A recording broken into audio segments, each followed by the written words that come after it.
నమస్తే, నేను మీ ఈశ్వర్. ఈ6 న్యూస్కి స్వాగతం. వార్తల్లోని ముఖ్యాంశాలు.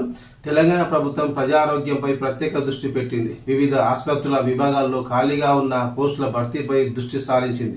ఈ మేరకు సీఎం రేవంత్ రెడ్డి ఆదేశాలు జారీ చేశారు. ప్రతి వర్షాకాలంలో డెంగీ, ఇతర విష జ్వరాలు ప్రబలుతున్నాయి. ఈ నేపథ్యంలో ప్రభుత్వ ఆసుపత్రుల్లో ఖాళీల భర్తీపై రాష్ట్ర ప్రభుత్వం దృష్టి సారించింది. దీంతో సివిల్ అసిస్టెంట్లు, సర్జన్లు, ల్యాబ్ టెక్నీషియన్లు, స్టాఫ్ నర్సుల ఖాళీల భర్తీకి నోటిఫికేషన్లు విడుదల రంగం సిద్ధమైంది. రాష్ట్ర వ్యాప్తంగా ప్రాథమిక ఆరోగ్య కేంద్రాల్లో సివిల్ అసిస్టెంట్, సర్జన్ల కొరత ఎక్కువగా ఉంది. సమస్యను అధిగమించి ప్రజలకు మెరుగైన సేవలు అందించేందుకు సివిల్ అసిస్టెంట్, సర్జన్ల పోస్టులు భర్తీ చేయాలని రాష్ట్ర ప్రభుత్వం నిర్ణయించింది. త్వరలో పోస్టుల భర్తీకి నోటిఫికేషన్ విడుదల చేయనున్నది. ల్యాబ్ టెక్నీషియన్స్ పోస్టులకు కూడా నోటిఫికేషన్ విడుదల చేయనున్నది. ఆసుపత్రుల్లో రోగులకు సేవలు అందించే స్టాఫ్ నర్సుల పోస్టులకు నోటిఫికేషన్ జారీ చేయనుంది.